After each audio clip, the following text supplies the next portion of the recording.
Actually getting out there and saying what they believe, and with passion. And I'm really worried that the great majority of people here won't speak, won't talk, won't express how they feel. And that is the threat to democracy, not what's going on there.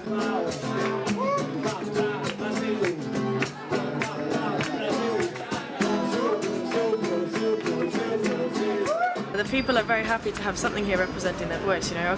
I think it's essential to show an uprising of public opinion. There may be 80-odd tents here, but that doesn't mean that that's what Occupy Bristol is. Occupy Bristol is everyone who comes by and gives us donations, comes by and just says, I really like what you're doing here, you know, and shows their solidarity, and that's thousands of people. So, I've been hanging out here down at Occupy for the last week. I've been coming down nearly every day, meeting with the people in the evening, having a good chat. Seems like there's some really positive stuff here that I've experienced. We've just come out of another meeting. Well, we are in negotiations with the authorities. I mean, they are kind of just standing there stamping, going, but what do you want? We want to get rid of you. Although she felt a little bit like overwhelmed a little bit because I'm talking about concepts that are global in their aspect. At the same time, I'm also talking about methods which we could start to bring these solutions to a local level. It's very difficult to try and have communications with them where we say, okay, well, you're Bristol City Council and what we want is to end fractional reserve banking. And there's a set way of doing things that you have to follow in order to be awarded anything from the council. And to stop the intertwinement between government and corporation. I was a little bit heavy-handed in the meeting because I did explain, and I was very clear, that actually the Bristol City Council is a corporation, and I can prove that it's a corporation, and here's the documents. And there are questions they don't want to answer, they don't want to look at, they don't want to be honest with themselves. And isn't that the real problem here that we're facing? Is actually, we don't want to look honestly in the mirror about the system that we have. And once we do, and we can see it for the lies and everything that it is, then it actually becomes very easy for us to change because we can re-empower ourselves. Those rules aren't just. They're not just rules. There is no real, in my opinion, any power holding the council back, but it's actually just their own conditioning into what they believe they can achieve that's holding us back right now. Be in the meeting? Yeah, we're going to get there on time. Together. There you are. Okay, so what are we doing? No. Oh, is it a photograph? No. It's a video. That's a video. It's a good idea to say whether it's a video or a photograph. We're late! We were running slightly late that day, and I wouldn't have said the meeting went exactly to plan. The vicar started off the meeting in a bad way, in my opinion, by stating that this was an unlawful occupation. I then couldn't help but point out various flaws in his argument. Generally speaking, I had the usual feeling of being ignored. However, I did get to have an interesting conversation with a sergeant from Avon and Somerset Constabulary. Yeah, so basically it seems to me that we seem to get to a bit of a sticking point about the law, you see. Now, I come from the free man movement, basically, right, so we're in lawful rebellion. Okay? Am I allowed to know your first name? Yes, Colin. Hi, Colin. Yeah. I'm Amanda. Amanda, yes. Hi. I'm a police officer. Yeah, so I don't know if it's come up, it probably has, the free man movement and a lot of the things that it's about. No, so I don't know if you know about the judge that was arrested at the start of the year in Birkenhead. Have they told you anything about this? I don't. Okay, so basically... So I need to look at that to understand your movement, do I? This is our court! Shame on you! You know, you've got to educate these people. A lot of them don't know. And so basically what they've done is they've started to look more and more into the law. Okay, I noticed you mentioned treason, which intrigued me. I was referring, of course, to Albert Burgess's A Case for Treason. In 1971, the Foreign Office, in a collection of papers which are titled in the Public Records Office FCO 30/1048, told the Heath government that if they signed us up to the European Economic Community, within 3 decades, we would in fact have lost our constitution and ceased to be an independent sovereign state and would merely be a region of Europe. That would mean the end of our constitution and the end of this country as a sovereign state. The Ministry of Justice now is represented as a corporation on the SEC, which is the Security and Exchange Commission, which means now they are a corporate entity with shareholders. Armed forces being taken apart, the police being sacked. So just have a read of one of the sheets. It won't hurt you. Okay. Try your boss, see what he says. This court has been seized under an ancient law in this country to arrest the judge who doesn't provide his own. I'm applying to you, arrest you, for contempt of court.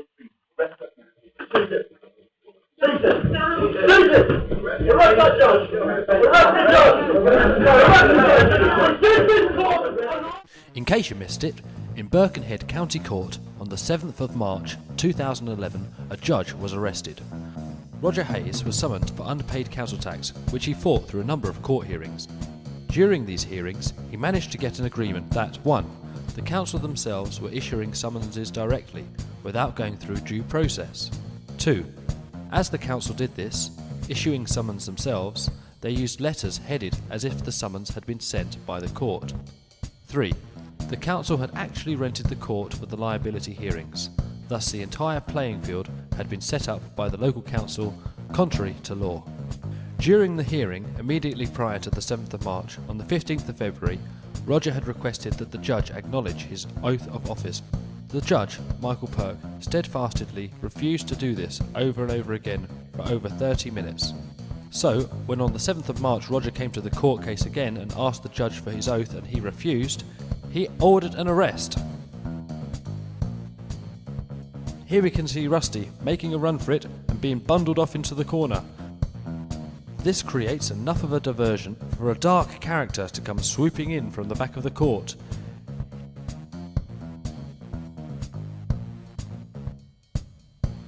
He leaps over the bar. Under common law, the law of the land, each and every one of us is entitled to make a citizen's arrest if we feel the law has been broken. And it's touchdown. The judge is toast. Because it's in the Magna Carta, it's still law, and the article says we have the right to seize a court where we deem that court to be unlawful. That is what's happened today, and you are officers under common law, and if you do not respect the common law, which is greater than legal legislation every time you read the law books, then you are in breach of the peace yourselves. Do you understand that? We're going to be doing this more, and we're going to be going to more and more courts until they realise that we're not going away. There's been a number of conversations going back and forth with the council, so it's not that they haven't been talked to, it's more the fact that they've refused to adjust the record. Yeah, that sounds about right, to be honest. Yeah. Because we don't really do a lot of dealings with the City Council as far as council tax is concerned. Yeah. The City Council simply just use the building and our magistrates to conduct their business. Yeah. We do very little else to it. We don't enforce any judgments or anything. Yeah. So I'm not surprised by what you've told me. But because we don't deal with the City Council to the same extent that we deal with like our own bailiffs, there's very little we can do without the City Council agreeing to taking a matter of course. Okay, so is it the council have their own bailiffs in this matter? Yes, they do. Everything to do with the City Council and enforcing their council tax and liability orders is done through by their own agents. It's got nothing to do with the court. We don't enforce any fines and we don't instruct our own bailiffs. Oh, right, brilliant, yeah. Okay, yeah, well, that's made things a little bit clearer at least. It looks like a place of business because that's exactly what it is. It's revenue collection, and this is what they're trying to do here. And they don't want cameras in there because they don't want it exposed. They don't want us knowing and looking and seeing what they're doing. People that feel passionate enough about direct action as a solution and not having to play by the government or the council's rules. Now, one of the things is that the council always talk about their powers at law. Now, the interesting thing as a freeman is that I look at the powers at law as actually being advisory rather than obligatory. For example, if you look up power into Black's Law Dictionary, what you actually see is it means the power to act or not act. And that goes the same for legal power as well. And that's why police officers do have discretion, you see. Now, I told her this to the sergeant, and she didn't disagree with me at all. There is no real, in my opinion, any power holding the council back. It's hard to kind of find this balance and try to utilise what they can give us, which is potentially a lot, and keep that dynamic open. there is a problem with the world, and just trying to get people to talk about it. So what we do need to do is have people come together, because collectively, between all of us, we do have the answers. We need a forum where people can learn, where they can become educated, where we can discuss openly what it is that we actually do really need, what our values in society really should be. And from that we can start to grow ideas that we can implement together about how we can slowly step away from this system bit by bit, and hopefully in the process make the average person a lot happier. In the meeting, the councillor had mentioned that the role of the Occupy movement might already be filled by the Stop the War movement. She suggested that we go and speak to them. Fortunately for me, Martin Summers, who was a long-term member of the Stop the War movement, was on the scene at the Occupy movement to give me his verdict of what he thought this was all about. Well, I think it's the most exciting political movement that's developed in the Western world in my lifetime. It's grown enormously in a very short space of time.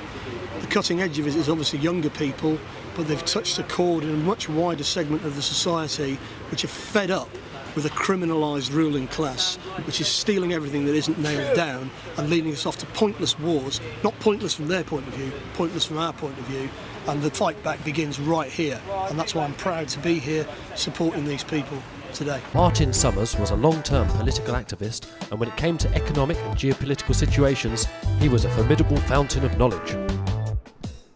There is a tremendous value in what the German philosopher Habermas calls Sprach, talking about things, talking about problems, instead of brushing them under the carpet and pretending it's all going to be all right. And we don't always agree about everything amongst ourselves or as a society. There's bound to be different points of view. That's because human beings are different. But we've got to talk about it and not just pretend that it's all right. It isn't all right. The banking system is on the brink of collapse. The German bond issue this week didn't go through, so even the Germans are now on the rack. There is no hope whatever at the end of this tunnel. The banks are going to collapse, and by the time the banks collapse, they're going to want a war with Iran and Syria kicked off. Now we have got to stand up and say no. Mario Savio in 1964 in Berkeley University said there comes a time when you've got to throw yourself on the wheels and gears of the system just to try and put a stop to it. And the time to speak up is now, now, now. Sounds like the council may well have overestimated their allegiances on this one. Bristol has always been the centre of the world. That's why I live here. It was true that Bristol had had a strong history of revolution. However, as night time fell on College Green, not everybody was content to see the occupation where it was. I'd like to see the people of Bristol who, like me, completely disagree with this style of protest in this part of Bristol and the way you're doing it.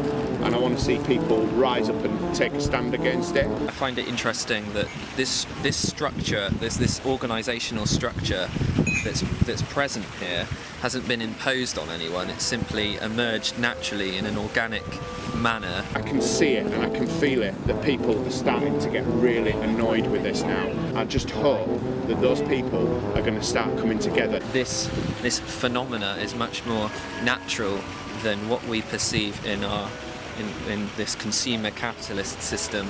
My primary concern in Bristol here now is to protect my business, my livelihood and the people that work for me by ridding this site of all this horrendous... People don't need money and they don't need jobs.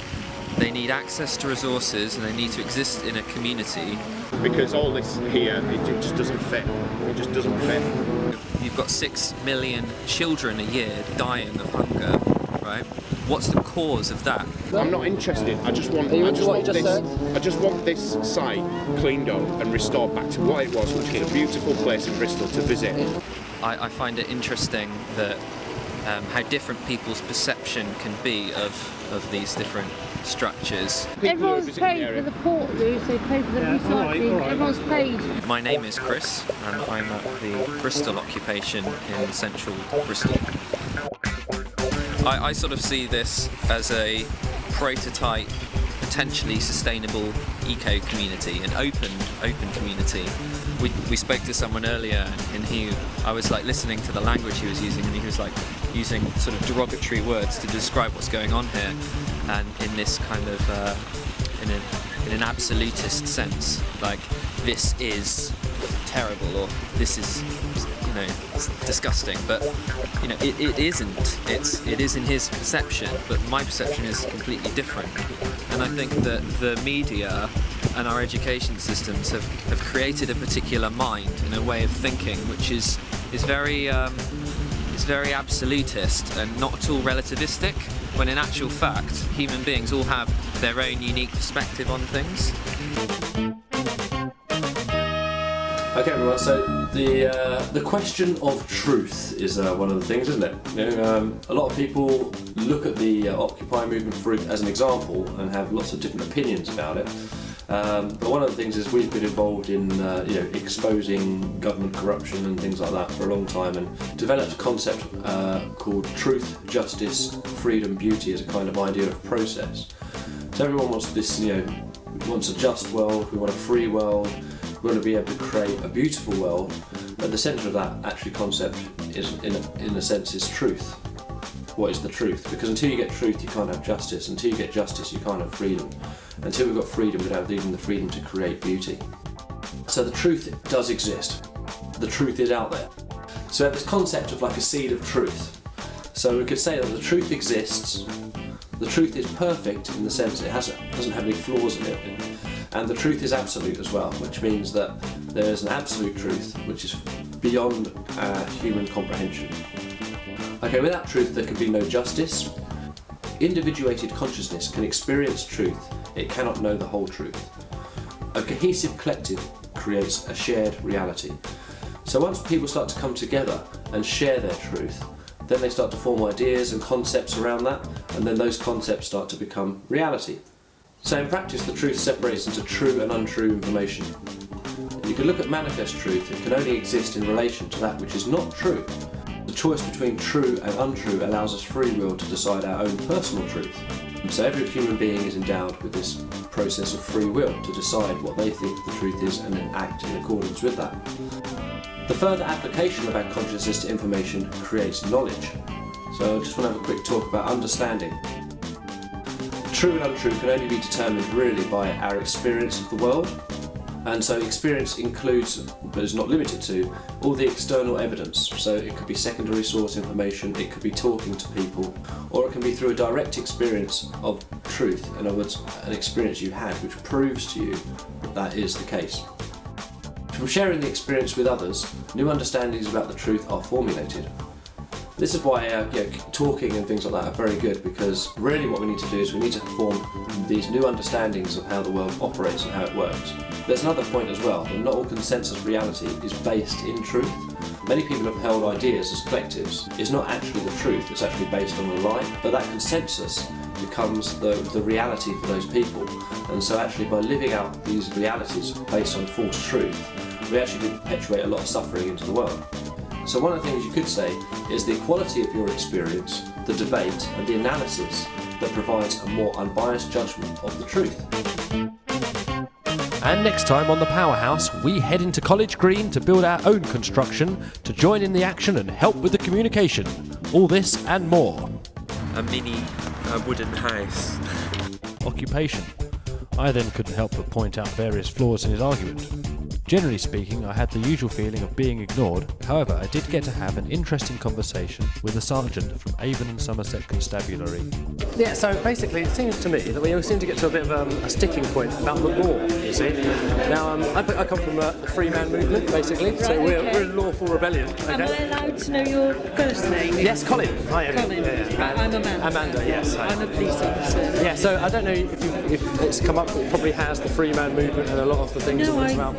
So I don't know if you know about the judge that was arrested at the start of the year in Birkenhead. Have they told you anything about this? I don't. Okay, so basically what Occupy Bristol is. Occupy Bristol is everyone who comes by and gives us donations, comes by and just says, I really like what you're doing here. You know, and shows their solidarity, and that's thousands of people.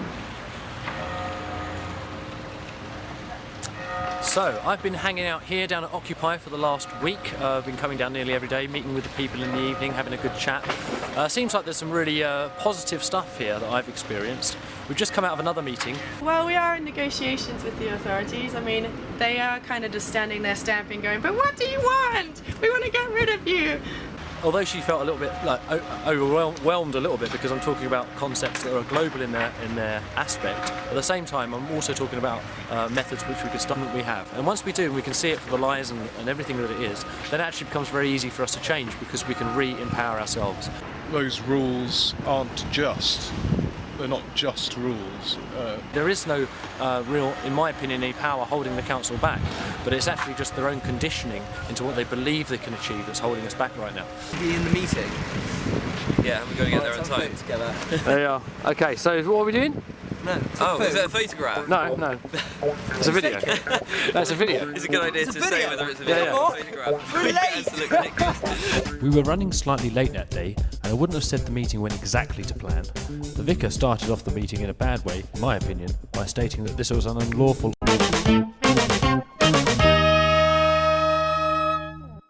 Actually getting out there and saying what they believe and with passion. And I'm really worried that the great majority of people here won't speak, won't talk, won't express how they feel. And that is the threat to democracy, not what's going on there.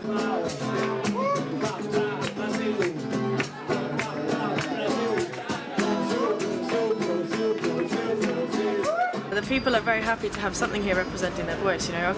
I think it's essential to show an uprising of